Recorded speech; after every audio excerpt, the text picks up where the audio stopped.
السلام علیکم۔ لاہور اور لاڑکانہ کے بعد سب سے زیادہ اقتدار گجرات کے حصے میں آیا۔ گجرات میں صوبائی وزیر سے لے کے تو وزیر اعظم تک یہاں کے نصیب میں آیا، لیکن اس کا کوئی فائدہ نہیں ہوا۔ گجرات پہلے ہی بھی گندا تھا، اب بھی گندا ہے۔ گجرات میں پہلے بھی کوڑے کرکٹ کے ڈھیر تھے اور اب بھی کوڑے کرکٹ کے ڈھیر ہیں۔ نالیاں ابل رہی ہیں، نالے ابل رہے ہیں، سیوریج ابل رہی ہے، لوگوں کے گھروں میں سیوریج کا پانی داخل ہوا ہے۔ سڑکوں پہ، گلیوں میں آپ کو جگہ بجگہ کوڑے کرکٹ کے ڈھیر اور سیوریج کا پانی کھڑا نظر آئے گا۔ ذرا تھوڑی سی بارش ہو جائے تو پورا شہر جو ہے وہ ایک تالاب کا منظر پیش کرتا ہے۔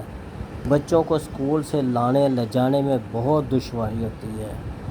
کئی دفعہ ایک دو دفعہ تو کچھ حادثات بھی ہوئے ہیں اسی سلسلہ میں، لیکن ہمارے مقتدر جو ہیں وہ جو ہمارے اقتدار میں اتنا عرصہ انہوں نے گزارا ہے، ان کو گجرات کا کچھ خیال نہیں ہے۔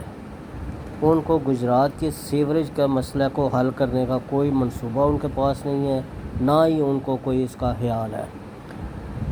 شہر کا پانی جو ہے وہ کوئی نکاسی نہیں ہے، کوئی کچھ نہیں ہے۔ حالانکہ اگر تھوڑی سی پلاننگ کی جائے تو یہ پانی کی نکاسی ہو سکتی ہے۔ اس کے بعد واٹر سپلائی کا سلسلہ آتا ہے۔ واٹر سپلائی کا سسٹم جو ہے اس میں پائپیں جگہ جگہ سے ٹوٹی ہوئی ہیں اور ان میں یہی سیوریج کا پانی شامل ہو کے ہمارے گھروں میں آتا ہے، جو کہ ہم پیتے بھی ہیں اور بیمار بھی ہوتے ہیں۔ ایسے اقتدار سے کیا فائدہ ہمیں؟ وہ تو پھر ان کے گھروں تک ہی محدود رہا، ہمیں تو اس کا کوئی فائدہ نہیں ہوا۔